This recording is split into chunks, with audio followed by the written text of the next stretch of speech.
हाँ तो उसमें बुराई ही क्या है, और उसके लिए खेती छोड़ने की भी कोई जरूरत नहीं है। मैं तो बस ये कह रही हूँ कि जो सब्जी आप उगाते हो उसे आप खुद ही जाकर बेचा करो ना। अच्छा, और खेती बाड़ी कौन देखेगा? आप ही देखोगे, और जरूरत पड़ी तो मैं मदद कर दिया करूंगी। देखो, चाहे थोड़ी कम ही खेती कर लो, पर अपनी सब्जी आप खुद ही बेचो। मुझे एक बात बताओ जरा, इस बार वो किशन टमाटर कितने में लेकर गया आपसे? अब 50 किलो निकले थे, तो वही 5 रुपए के हिसाब से लेकर गया था वो। हे भगवान, आपको पता भी है कि बाजार में इस समय टमाटर का क्या भाव चल रहा है? वो आपके ही टमाटर पूरे 5 गुना महंगे बेच रहा है बाजार में। अरे पर मुझे नहीं आता ये दुकान वुकान चलाना।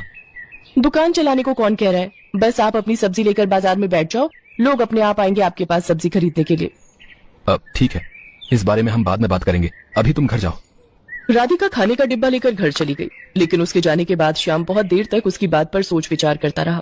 राधिका ने बात ठीक ही कही थी, पर तभी श्याम को सरपंच सूरजमल का ख्याल आया, जो कि एक नंबर का खड़ूस और लालची आदमी था। दरअसल श्याम के पिता ने अपने बुरे वक्त में कई साल पहले सूरजमल से उधार लिया था, जिसके बदले में श्याम का आधा खेत सरपंच के पास अब तक गिरवी पड़ा हुआ था। श्याम उस खेत पर खेती नहीं कर सकता था, वहाँ सरपंच के लोग ही खेती करते थे। श्याम अपना खेत वापस तो पाना चाहता था, पर सरपंच से खेत छुड़वाने के लिए उसके पास पैसे नहीं थे, इसीलिए